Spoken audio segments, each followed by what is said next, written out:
Hello, and thank you for joining us for the human element of leave and why it's critical now. This program is part of the SHRM webcast series. You can learn about upcoming and on-demand events from our e-newsletters and the webcast homepage at shrm.org/webcast. SHRM thanks Unum for sponsoring this program and SHRM's series of free webcasts for the HR community. About today's program now. Unlocking the value of leave, truly making leave a driver of talent attraction, retention, and employee engagement means more than just meeting compliance requirements and doing the basics. Today, you're going to hear how you can create a leave policy that's centered around the actual human experience. We're pleased to introduce today's speaker, Jason Averbook from Leapgen, Polly Nicholas and Ellen McCann from Unum. Here is some background on our speakers. Jason Averbook is a global keynote speaker, industry analyst, thought leader, and consultant on human resources and workforce experience.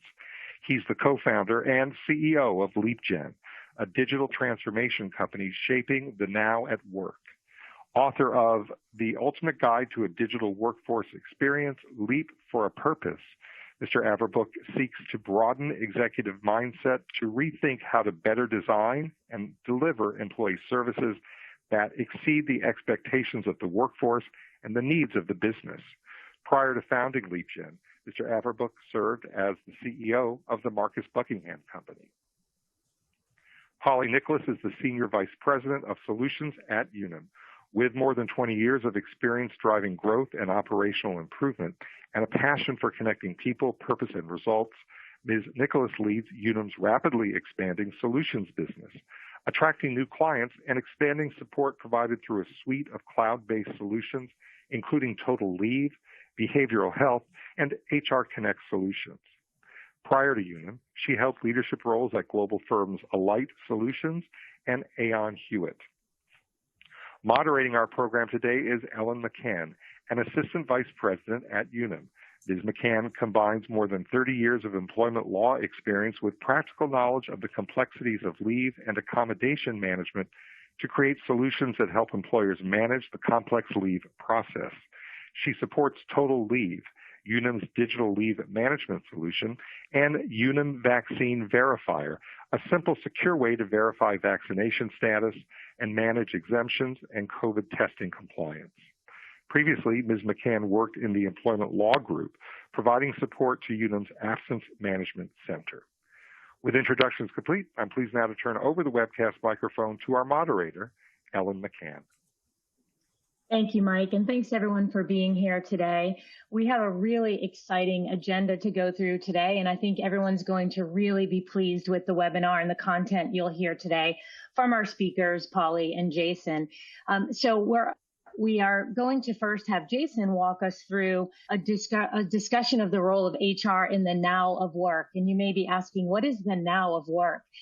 Jason will explain that to us a little bit more, but it's really the employment landscape that we are in right now. Polly will then talk to us about the importance of paid leave and the role it can play in not only keeping our employees balanced, but allowing them to thrive. But before we get into the content, we do have a polling question for you. And our polling question today is, how are you feeling today? And that is our first polling question. And so your options are, you're feeling great, you're doing okay, or you're not having the best day. And so while you take the time to vote, and we hope everyone does, I'm actually going to ask Jason, because Jason suggested this polling question for us, and I think it's just a fantastic way for us to get started. So Jason, why this question? What's important about this for us? Yeah, Ellen, thank you so much for letting me talk about this. I personally believe this is the most important question that we can ask as an HR function today. We can ask our managers, we can ask our leaders. And really, I like to do it as green, yellow, red. Now, the colors on the screen are going to look a little bit different there, but green, I feel great. Yellow, so-so. Red, not so good. And what's so important about that, you guys, is that we truly take time to listen and we take time to act. So often in the past, we've listened, we've put out surveys, we've gotten survey fatigue from people, but we haven't actually acted. And a lot of that is because we haven't actually done it in real time. Here, we're doing it in real time. I can see that Kelly is doing okay. I can see that Beth is doing okay. I can see that Melinda is green. Awesome. Now, how do I use that? And that's one of the things we're going to talk about in the now of work. How do we take action today? Right. And that's just a great way, I think, Jason, for us to tee up the conversation and to get started. And what it looks like from my perspective is we have about 56% of our folks who are doing okay, almost 37% are feeling great, and almost 7% are not having the best day. So I love that concept of let's start here and see how everyone's feeling. And then that leads us into your discussion of how do we look at the role of HR in the now of work. So I'm going to turn it over to you now, Jason, and you can walk us through that. You know, and Ellen, the magic of that question, 56%. 56% yellow. That's not good. Like, I mean, that's true, right? People are telling the truth. But what do we do to move people from yellow to green? And what do we do to do that in real time? That's what we're going to talk about today. So my goal, our goal here during the next 50 minutes is to move you from yellow to a little bit closer to green with content and knowledge that we're going to talk about today. So thank you for joining and giving us that opportunity. Why we talk about the now of work instead of the future of work. So some of you know future of work. And if any of you remember Y2K, and I'm dating myself, but there was this whole era called Y2K. Does everyone remember where they were December 31st, 1999? I do. I was waiting for a mainframe to explode, not knowing what I was going to do if it did. But that's where I was. Okay, and soon after Y2K, we started talking about this thing called future of work. And guess what? The future of work was going to be different. We were going to be wearing devices on our wrists. People are like, no way. Oh, we're going to be carrying these things around and sleeping with them. No way. You know, we'd be collaborating with people in real time versus sending them email or a letter. No way. Everything would be online. No way. But guess what? Here we are in 2020, and we're there. In 2021, look what we have. We have a sputtering recovery at best. We have multiple pandemics that we're dealing with. An old pandemic, which is dealing with social justice, and a new pandemic, which is dealing with public health. We have a labor market like we've never seen before. Some of you saw the stats that said just in August, 3% of the workforce quit. 3%. That's crazy. We've erased 5 years of progress around eradicating poverty.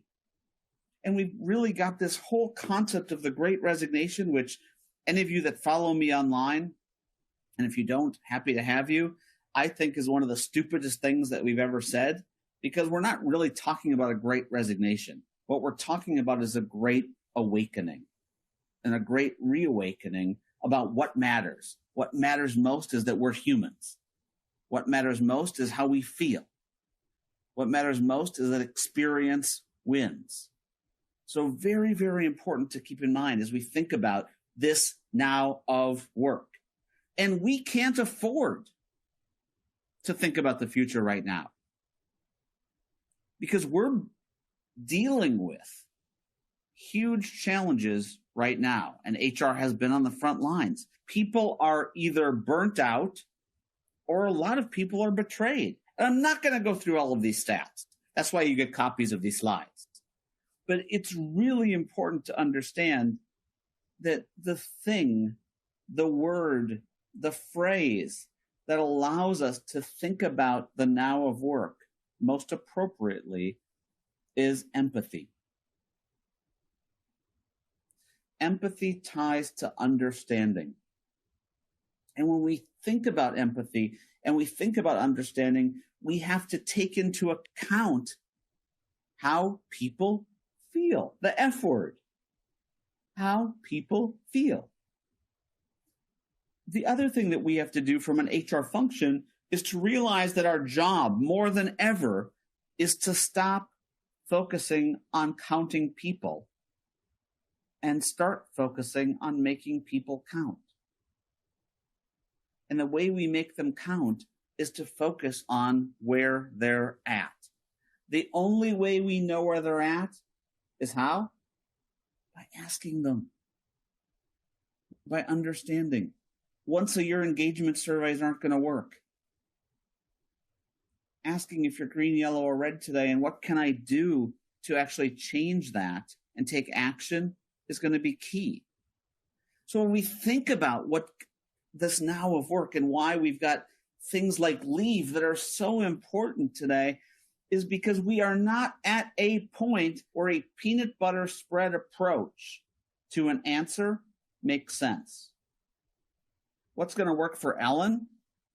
What's going to work for me? What's going to work for Joe? What's going to work for John? Guess what? It's different. Why? Because we're different. Holy cow, what did he just say? Not all people are the same? Yes, that's what I said.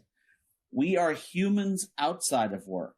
And guess what? Inside of work, we're the same human. Outside of work, we're dealing with challenges. Inside of work, we bring those challenges to work. People talk about work-life balance a lot. We live in a world of work-life blend. And what's important for us as employers is to bring that into our practices. I hope that makes sense. We can no longer think about being human outside of work and then unhuman at work. I didn't say inhuman. I said unhuman. We don't ask our kids once a year how they are. Why do we ask our employees once a year how they are? We don't ask our kids once a year, hey, let me give you a rating. We do that all the time. So it's really, really important we think about how do we focus on human-centered. We're going to talk about what that means. We're going to talk about how technology alone isn't the answer, but it's a mindset shift.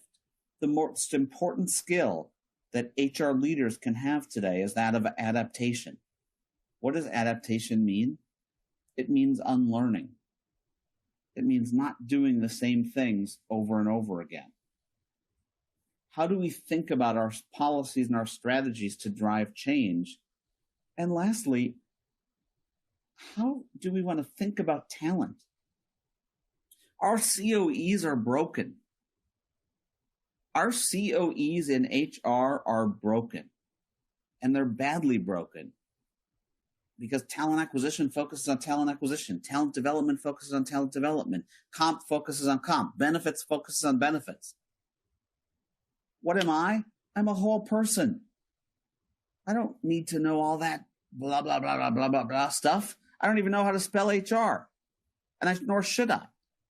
So when I think about that, how do we focus on a whole person model in today's now of work? And the way that we do that is we think about these 4 buckets. There's a great question from Nina, who I'll hopefully we can get a chance to get to that. By the way, COE is Center of Excellence. I'm so sorry that I didn't define that well, Andrea.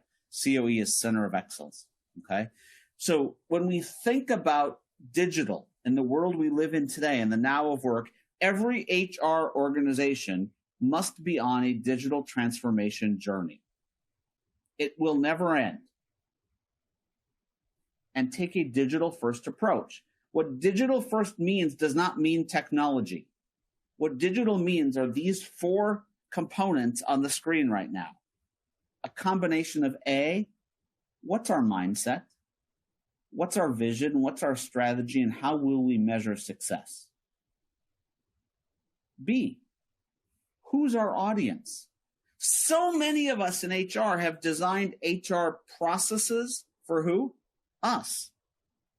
Instead of thinking about designing for people and understanding how do we meet those people where they are.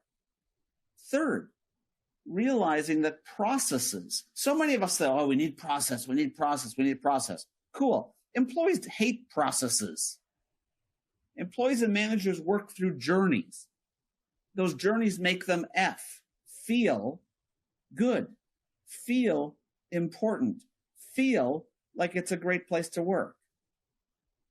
So how do I design my journeys focused on my people and how they feel? And then lastly, what's the technology or the solution I need? But guess what? So often we start with, we just need some tech. Oh, if we just get to the cloud, Ellen, it's going to be great. Ellen, if we just get this program, it's going to be great. But guess what? We forget about the fact that if I don't meet my people where they are, or if I bury it on the portal or intranet, which is oftentimes called a link farm in my eyes, and people don't even know where to find these amazing programs, guess what? They don't get used. And people say, oh, no one cares. It's not that they don't care. A, you didn't personalize the message to them. B, you didn't design a journey for them, like the journeys you deal with when you order a pizza or when you order a product. And C, you didn't take into account how you want them to feel. It's a key point as we think about how do we meet people in the now of work. So it requires us to rethink the function. And when we rethink the function, we have these massive things.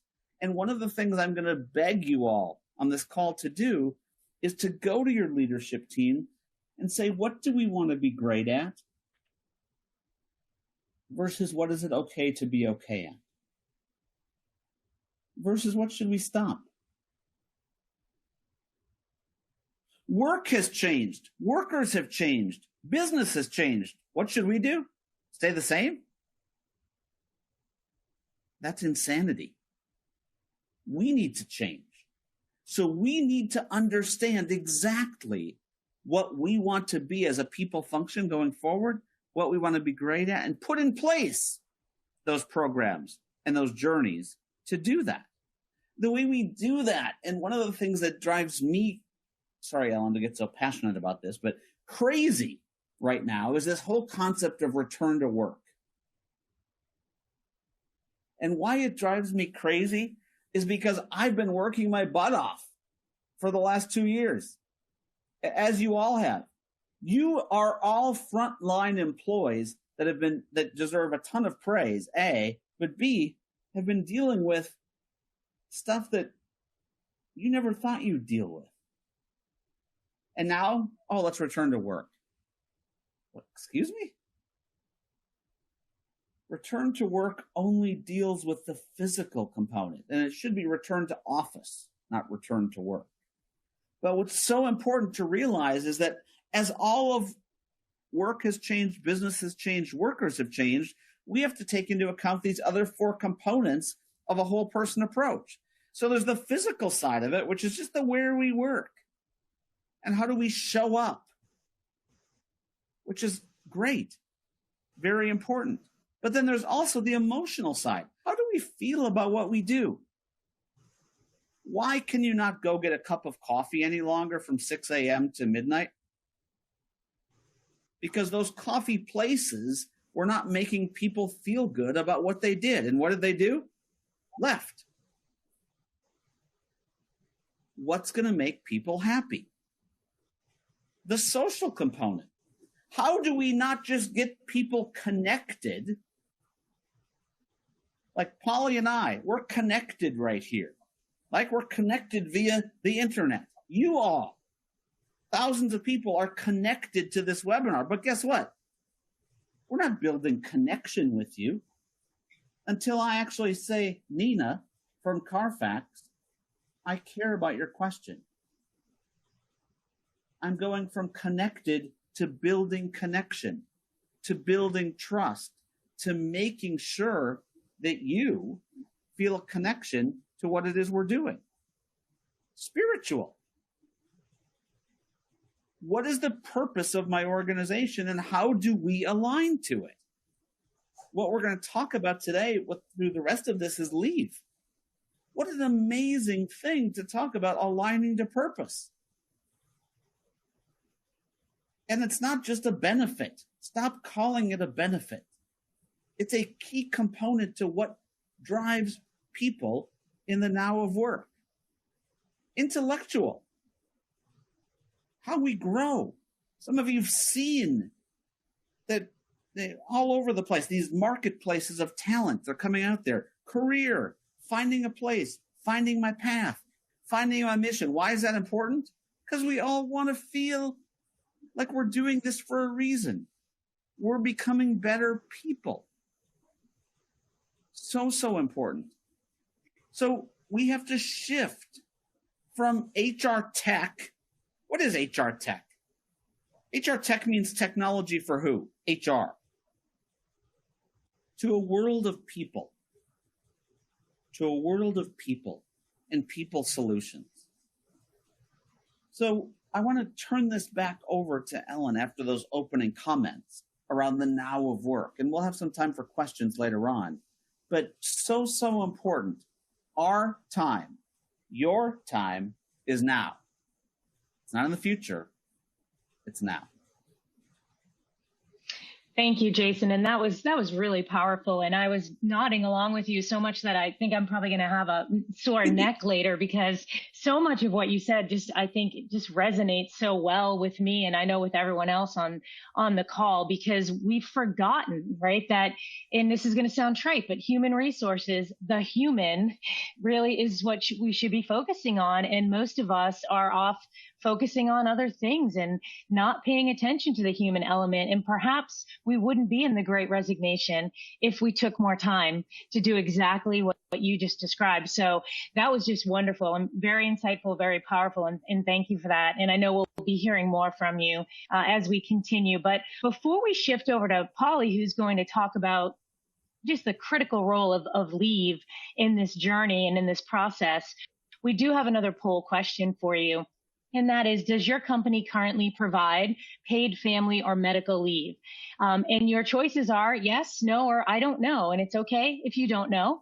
But we did want to get just a sense from all of you before we start hearing from Polly about how leave can really help us make that progress and make those connections that Jason just convinced all of us, if we didn't already know, and we should have already known.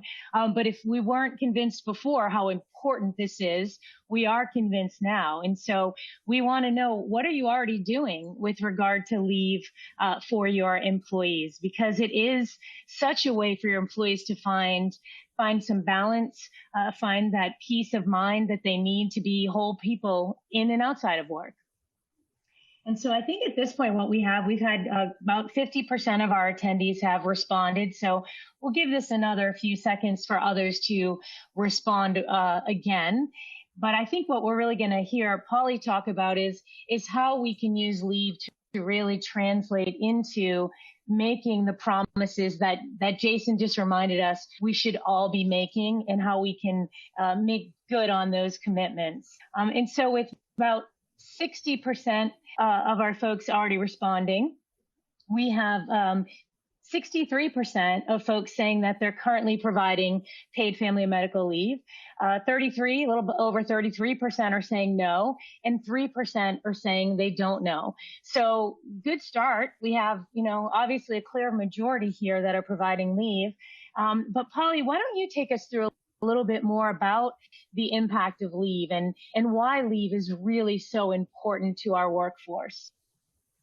Certainly, Ellen, and thrilled to be here today with Jason, Ellen, and the rest of you. And, Jason said it a few minutes ago, but I think it's important to point out praises to the people on the phone. You're likely in HR or a partner of HR, and you have had just an immeasurable set of things put at your doorstep to ask to solve.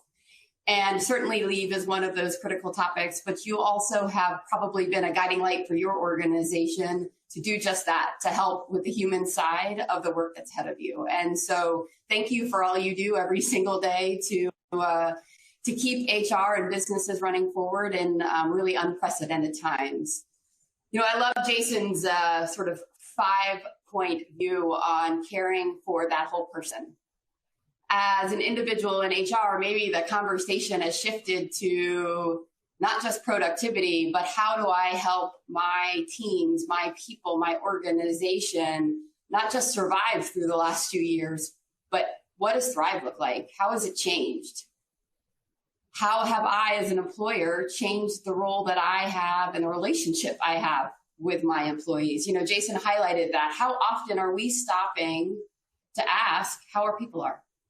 Are we present with them, or are we just sending out the 100th email of the day or of the week or of the hour, for that matter, that, they have to respond to? And how have things like the pandemic, the Great Resignation, the exit of women in the workforce changed the dynamic for employers? One of the things I often look to when I think about how we solve some of our challenges is people come to work for lots of reasons, but one of those key reasons is to get paid, right? They get a paycheck that supports their family and supports their individual circumstances. And so when you think about what has changed and where we are, one of the things you should consider is, where are people, again, spending their income? Melinda Gates has a venture capital, and it's called Pivotal. And they recently published the Investor Guide to the Care Economy. It is full of really great insight. I would highly recommend it to this audience to go through. I think it gives you really exceptional insight. But one of the things that's notable is that $648 billion was spent in 2019 on the care economy. 81% of that was spent on caring for elders, children, and disabled. So let's just pause for a minute. That's $510 billion in the US alone of dollars spent to simplify this really complex reality of life. I'm a mom of three. Probably all of us have either an aging parent, a friend, or a child that we support through our everyday lives.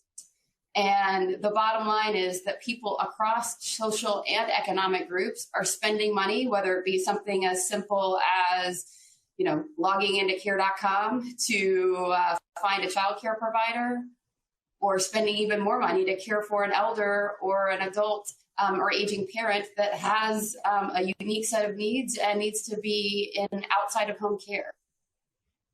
And so how do these trends really translate to this group, to your employee base and to your employer base?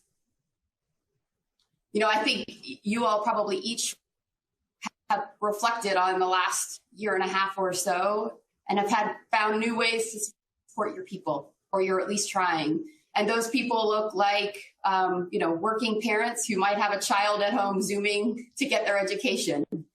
It might look like caring for that aging parent through the pandemic, or maybe a new family unit coming together that was different pre-pandemic, that is working together to care for each other.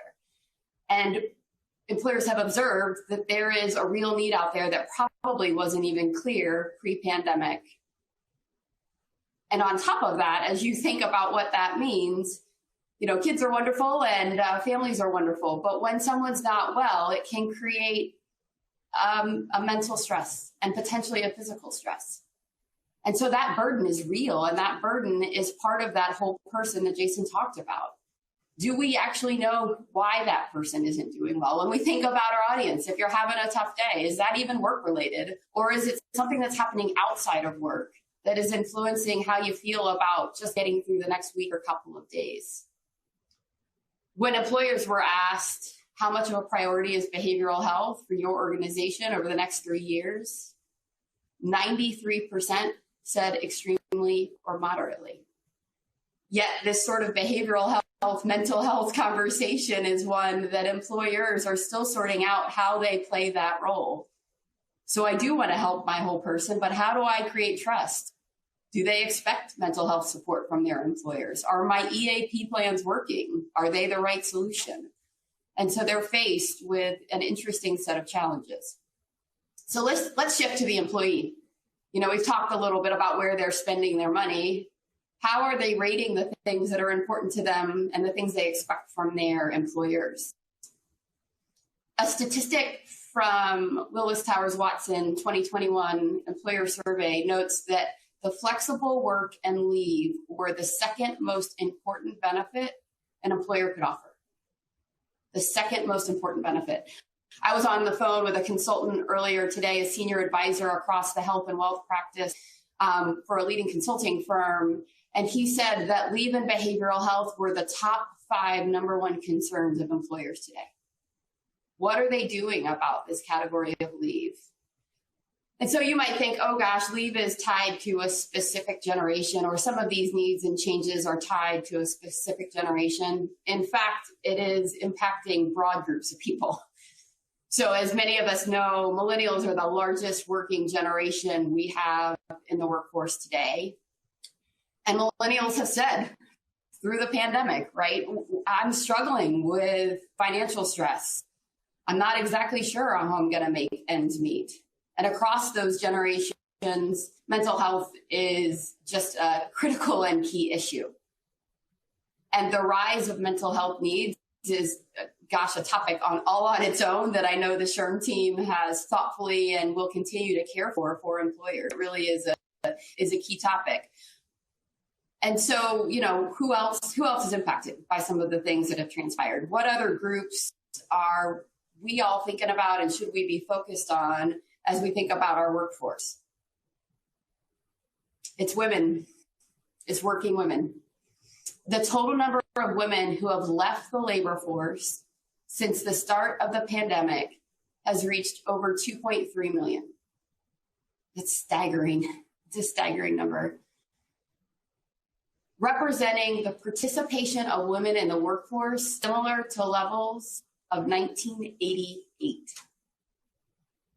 How quickly a single set of moments that are very significant can change the dynamics of the workforce. So it's clear we have an opportunity. As Jason sort of discussed in the beginning, we have an opportunity to do something. We need to do something.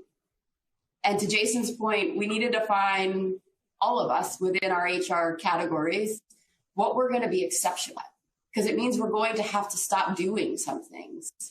As I started off the discussion today, I think about each of you sitting in roles of HR or partners of HR. Gosh, you're not even getting to the day-to-day things you got to in 2018. You're not even thinking about the things you were thinking about in 2018. And at best, you're getting through budget season, making good decisions potentially about your benefits offering, but you have a whole new set of problems you haven't had to solve for. And so what if this concept of leave was changed? What if employees and employers could turn the concept of time off into a way to retain, to engage, to recruit? What if taking time off wasn't viewed as this person's going to be off work and I don't know how I'm going to manage the workforce, to a necessity to grow business and drive productivity? What if time off paired with a meaningful caregiving program was an imperative that allowed companies to keep the very people that represent the clients and customers of today and tomorrow? Inclusion and diversity is a topic I am personally really passionate about. But gosh, if we can't have our workforce represent the customers and clients we hope to serve, we can't build good products and we can't solve real world problems. And so let's shift to the topic more directly of paid leave. So you all as employers, as expected, are covering some of that gap. But what's happening in the broader landscape? In the US, of the 41 developed nations around the world, only the US provides no paid leave for new parents. Certainly states are stepping in to fill the gaps, and we're watching that happen in a really dynamic environment. And Ellen has been keeping really good track of this. I think our current number is 11 states who are either considering or who have implemented some paid medical and family leave mandates. And so as an employer, you're faced with multi-state decision-making as well as caring for that individual. And as an employer, you're likely having to step in and fill the gap because the gap is real. If you want to offer paid leave to your people, you have to solve that problem. And a SHRM set of stats that I think are important, and probably even the ones we got today will be even more relevant. So 55% of employers are offering paid maternity leave. 45% are offering paid paternity leave. 35% provide extended family care leave. And my guess, this number has quite significantly grown over the last year and a half, but 44% said they're probably or definitely going to expand their paid leave programs. And so paid leave means that I, as an employee, at least begin to feel like you expect me to take time off. You expect me to put my device down. You expect me to turn off my Teams and Outlook for a couple of days. We were laughing about that before the webinar. It's really nice to do that every now and again. You expect me to care for my whole self. What if that was the start of the conversation? And what if the diverse millennial population is the group you're trying to retain? How might you show up differently? How might you communicate your programs differently? How might you think about, does my HR experience look like the rest of the world? Well, it's essential to think about those things when you think about attracting great workers, critical for employer engagement. You know, it's no longer sufficient to just offer a leave program that's buried in some web page that's 14 links away, that's part of the link farm, that's part of your upfront experience. Creating a human-centric leave solution really is an imperative. And the need in the market's probably never been greater and never been put in a position that is more significant for employers and their employees. So what does that mean? And what does that look like? What does a human-centric leave experience look like? Well, I'll tell you what it's not. What ideally it is not is somebody who has recently had a child who's sitting in a hospital bed, and before they even leave, they have to fill out 15 forms from their employer and call their employer and talk to them on the phone or talk to, frankly, an insurance company and say, gosh, here are the things that have happened to me. And instead of making that simple and easy and digital first, where I might be able to do it quietly, instead I'm having to fill out a whole bunch of paper, and that is laborious. And I'm not really thinking about who that human is on the other side of that experience. What I'm thinking about is compliance. Those experiences, as Jason highlighted, must be personalized. They must meet the person where they are. They must understand how they're doing. I mean, let's face it, I've been in the HR industry for a long time, and so have my peer group here talking.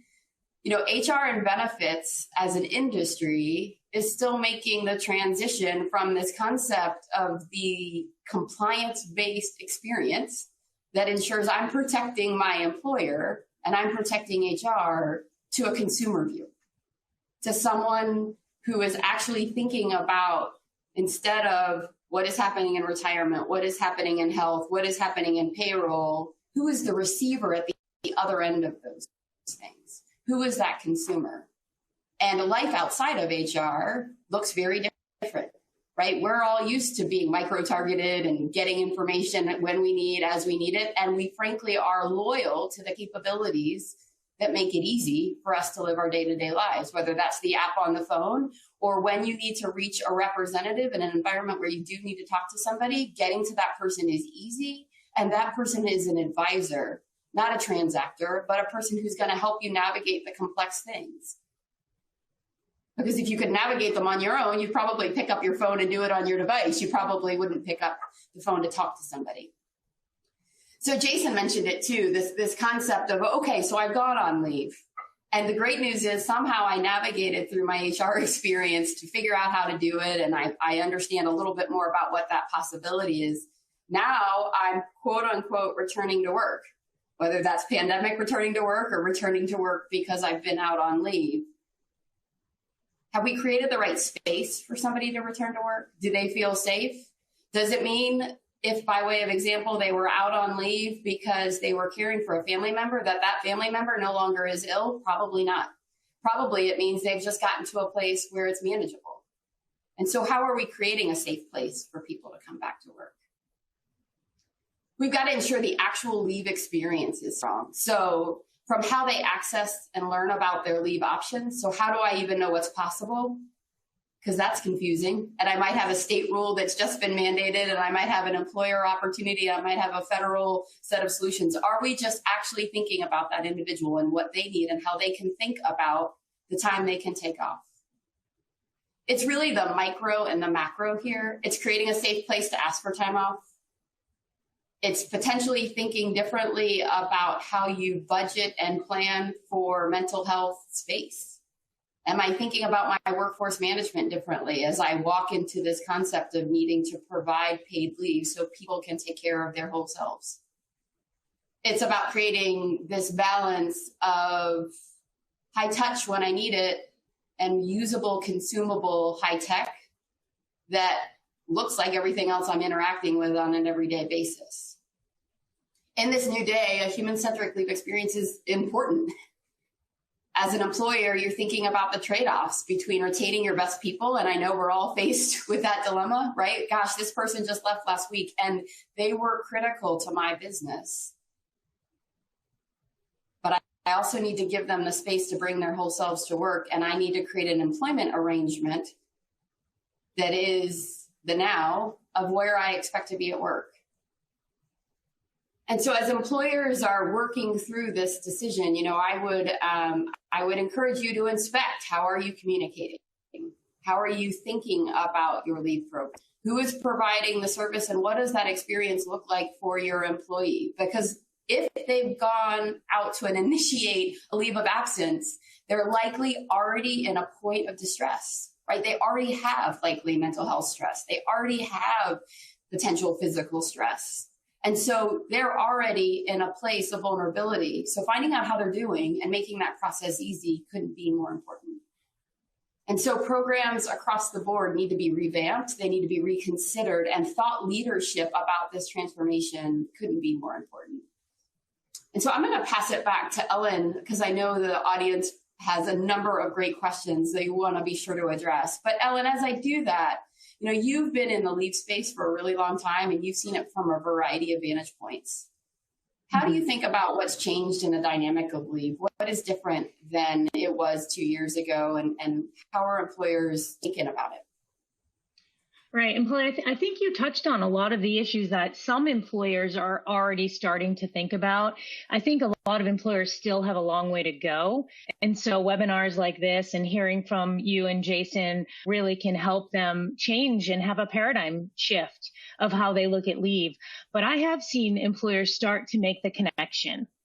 And they make the connection not only about, to your point, how much time off do we need to give our employees and for what reasons, to what should that experience look like, and how can I make that experience easier for my employees when they are in this time of stress, as you mentioned. They are in possibly one of the most difficult times in their life when they're coming and asking for leave. And so I've seen employers really shift more to not just what can we offer as a robust offering that's holistic and is going to help our employees in every stage of their lives, but how can we make the experience better? And how can we meet them where they are in their lives? And so instead of telling a 22-year-old, fax your doctor's note back into us, that 22-year-old is going to say, what is a fax? I have children in that age group, right? What is a fax machine? Instead of saying, stay on the phone and go through a phone tree with 15 different bots, it is, do this in a digital way. Do it in an app like you're ordering your pizza tonight, giving you that same experience. So we've started to see employers really recognize that. The other thing I think I've seen, at least for employers, is a year or two ago, maybe everyone knew they had to have a good paid leave package to compete with their peers, their peer groups. We saw high tech lead the way, right, with very generous bonding policies and other policies. But what they didn't consider was the human element of that. So they would release these very generous policies, not thinking that there were other employees that might have needed something different because where they were in their life. So they started with these great bonding policies where you can take a year off to bond. But two things were happening. One was, what about employees who already had their children, or maybe were never going to have children, but they were taking care of their parents? There was no caregiving policy. So they had to look at those policies and build in some more equities. And the other thing was, and I think both you and Jason really hit on this, is you can't just have a leave policy without actually allowing and expecting people to take it. And so one of the questions we had in the chat, and I think it was a great one, is, and Paul, I'd love to throw this to you, and then maybe Jason can respond, is how do we allow our employees or encourage them to take PTO when we have so much work to do that it's difficult to get the work done if they're out? And so maybe you both can share some insight there, because I think that's just a fundamental question we need to resolve. Ellen, it's a great question. And, it's sort of the real world, right? As an employer, you're faced with those trade-offs. I guess I would ask the question back to you. What happens if you don't let them take time off?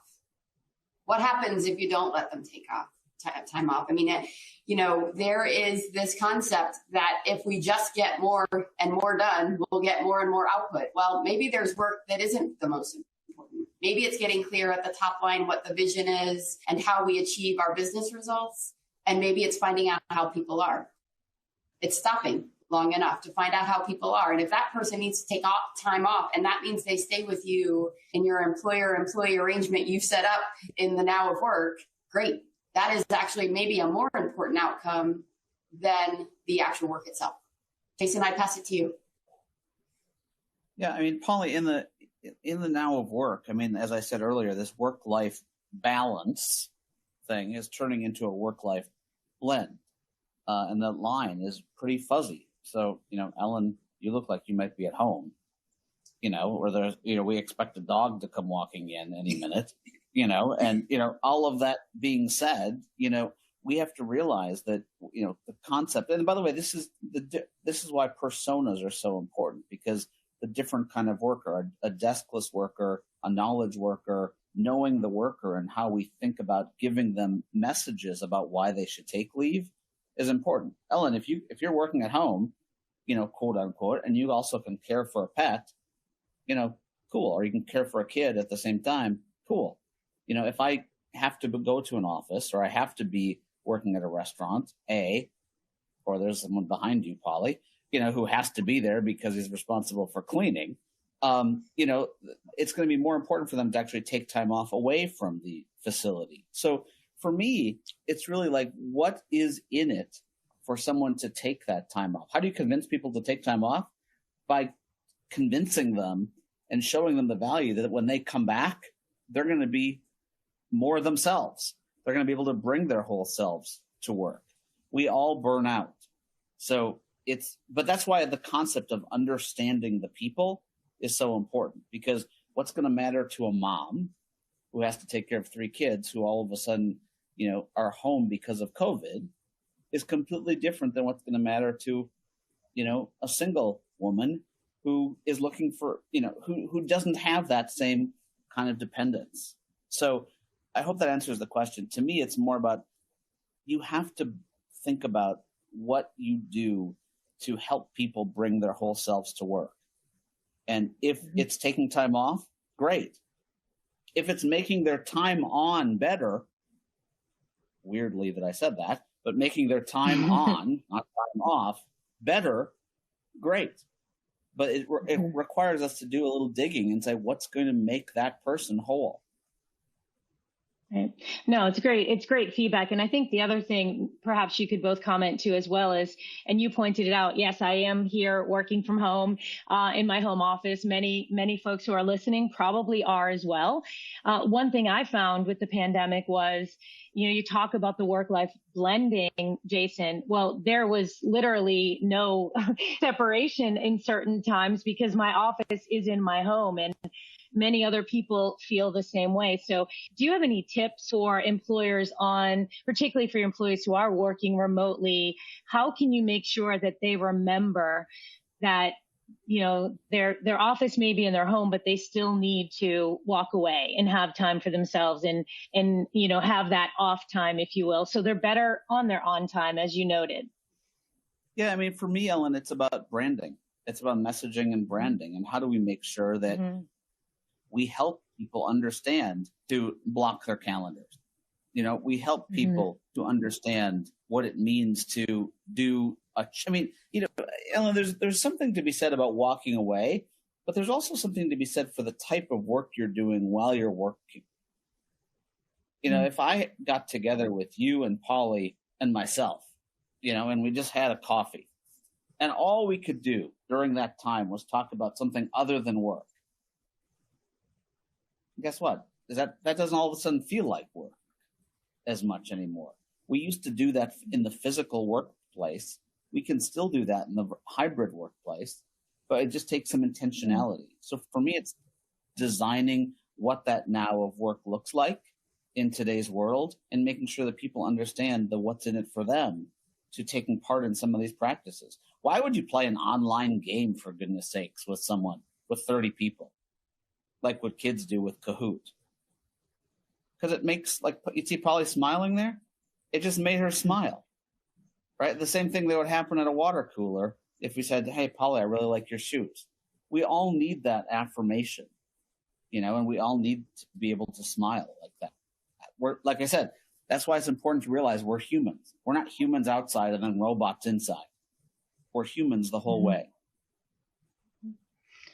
Yeah, that's great feedback. I think what I'd add to that, as you think about that, is the gift of the pandemic was that we did actually see individuals where they are. We actually experienced what their lives look like. We had dogs interrupt conference calls and, blowers that would, the lawn people would automatically be out anytime you had a presentation to go through, or you might have a child pop up on a screen. And so we had an opportunity to actually see people where they are. And that ideally created a more impactful relationship between a manager, an employer, or an employee group. And so the need for that socialization and that connection and that light space is important. The other thing that I think about when I think about mental or behavioral health is behavioral health isn't just about, the massive problem of arriving at a place that you realize you may have real personal and or a child or parent with mental health challenges. It's actually about taking care of your own behavioral health. It's about saying, let's have a walking meeting. It's about getting outside. It's about encouraging your employee and your workforce to do things differently now that we have the freedoms of not necessarily having to be in an office.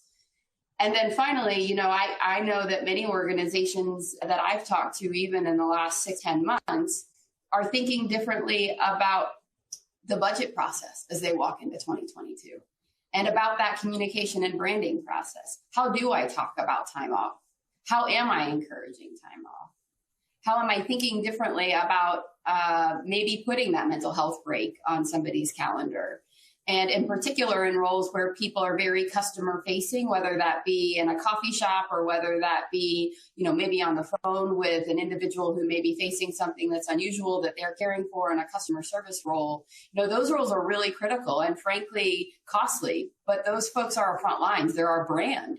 And if those folks are serving your people really well, your brand in your organization is essentially elevated. And so it really is an interesting dilemma of keeping these workforce groups engaged and ensuring that we're thinking about that through the lens of time off. Hey, and I think that's great. Yeah. Oh, yes. Go ahead, Jason. Yes. If I can just add one thing, because there's a common theme in some of the other questions that I just want to make sure I get to, or just make a statement about. People are asking, how do you have these conversations with your leaders? The way you have these conversations with your leaders is if you go back to, this particular slide that I showed, and I just pushed it out. Look at the first on the far left. It's purpose. You need to start with the conversation with your leaders about, do people matter? Excuse me, Mr. or Miss Leader, do people matter here? Excuse me, Mr. or Miss Leader, does it matter how people feel here? Excuse me, Mr. or Miss CEO, does it matter if people are happy versus sad? Guess what they're going to say? Yes, it does matter. They know it matters, and it's in your purpose statements. It's in your value proposition statements. So it's making sure that you tie your program, Ben, great question, to purpose. If it's just another thing that you're saying, oh, this is going to help us with mental health, or this is going to help us with the pandemic, that's not enough. It has to be tied back to purpose so that you can say to your C-suite, you guys say this every day to our employees. What I'm coming to you with is a program to make your talk turn into action. And I think that's really, really important based on some of these questions that are showing up in the chat. Sorry, Ellen. Mm-hmm. No, it's great. I was actually going to ask you how HR can look at their 2022 planning sessions and what can they do differently and how can they shift their planning. And I think you just preemptively answered that question, right? That is a great approach to be thinking of as we go into planning. What do we want to do next year? And what is the purpose of the decisions we're making? So I think that's great advice. And I think just maybe one more question, and that is, a lot of questions in the chat about caregiving, and we know it's a huge challenge for the workforce, particularly among women. So, Polly, do you have any examples of any leave programs that you've seen that work well, both during the pandemic, but also just longer term as we hopefully see the pandemic ending? What do you see are best practices and some good programs that you'd like to share? Yeah, great, Ellen, and another great question from the audience. I do think it starts with all the words that Jason began this session with. It starts with empathy. Good programs start with thinking about what the consumer needs. So as opposed to thinking about this big, massive concept of leave, is somebody going on maternity leave? If they are, what is that journey? What is that experience? And how is an employer and a set of programs around it curated to support that individual and thinking about where they are in their experiences? And then it is well communicated. So it's communicated in a way that gives an individual safety to take time off. It encourages time off, and it helps them understand how and when they would return to work, what that safety looks like and what that experience looks like. And so as we think about that path forward, those are some of the key questions we should be asking of the providers of leave services, including Unum, as we think about a path forward in the human-centric side of leave. Great. And thank you, Polly. And thank you, Jason, so much. I've learned so much today, and I would love to have a 2.0 with both of you to be able to dive in even deeper. And I know others probably feel exactly the same way. But unfortunately, we do need to wrap up now. So I'm going to turn it back over to Mike, who is going to wrap everything up for us. Great, thank you. We are bringing this program to an end shortly, but please stay with us. We have a couple of announcements for you, including information on the recertification credit. SHRM thanks Unum for sponsoring this program and SHRM's series of free webcasts. Unum is a leading provider of employee benefits that has for over 170 years been helping millions of people protect their families, their finances, and their futures. Unum delivers better ways to access disability, life, accident, critical illness, dental, and vision benefits through the workplace. Unum's award-winning leave and absence solutions help employers streamline absence management while making it easier and engaging for employees to plan leave, receive benefits, and return to work smoothly. For more information, visit unum.com. Before we sign off, we want to thank Jason Averbook from Leapgen and Polly Nicholas and today's moderator, Ellen McCann for Unum, for the insights and information they shared today. And we want to thank everyone tuning in for being with us and for choosing SHRM for HR Webcast. That concludes this program.